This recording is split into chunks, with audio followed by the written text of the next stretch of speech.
яадаг сарын шинэ 27 хонь өдөр байна.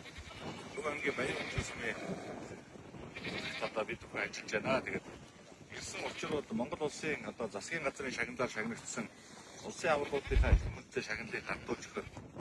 Тэгээд өнөөдөр манай улсын аварга Батцэрэг улсын аварга төгснөр маань ингээд шагналаа аваад хотондоо өвлжөөндөө сайхан одоо байж байна. За тэгээд энэ улсын аварга гэдэг их юм цол бол маш олон шалгууртай, маш олон жилийн нөр их хөтөлбөр ордог. Тэгээд Батцэрэг аварга бас та хэдэн онд аймгийн одоо цол авч байв. За тэгээд улсын аварга болоод сэтгэл ямар байна?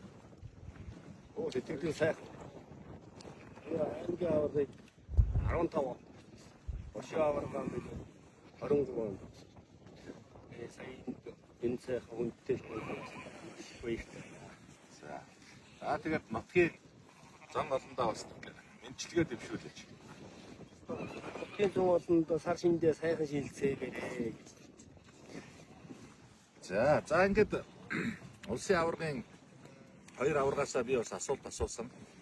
За манай хоёр аварга бол одоо чин шударгаар бид хоёрын энэ аварга цаал бол бид хоёрын 50-50% хөтөлбөр шингэсэн гэж хэлсэн. Тэгээд манай алтан төгс хэмээх энэ одоо сайхан ажил хичээнгүй гэрээ эзэгтэй аварга маань бас энэ нутгийн уугуул. За өнөөдөр бас аав ээжтэйгээ ах дүүнраараа ирж энэ сайхан цолоо авч байна. Тэгээд ер нь энэ хөтөө орнотог одоо ажиллаж амьдрахад мал маллахад одоо болгоомдож байгаа асуудал юу вэ?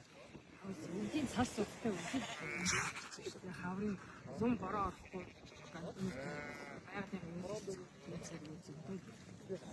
Танай хэдэн хүүхэдтэй малч хөвгүүлж байгаа хүүхэд байна уу? Бага манайх 3 хүүхэдтэй том хүү, 1 хүү, 2 охин тий. За. Том хүү маань малчуудын өмнөд тэд зогсож байна. Том охин ангаахын хоёр тий. Оо за. 3 дахь хүүхэс. Хөгөн ажил тий. За ингээд манай хоёр аварга маань сүүлийн үед бас Монгол малчдын дунд малчдын залрамж халаа цөөрч байгаа. Бид тэр нуулгүй хэлэхэд тэгээд улсын аварга болж байгаа хоёр маань малчуудмаа өвлүүлж өөр хүүхдээсээ малчин гэдэг хэмээх одоо энэ мянган мэрэгжлийн эзэн болсон энэ сайхан мэрэгжлийг өвлүүлж хөдөө малчдын залуу халаа бэлдэж байгаа. Тэгээд храм сайхан нутгийн ард иргэдтэй ирж байгаа гал морин жилийн сар шинийн мэндийг өргөн дэвшүүлье. Баярлалаа.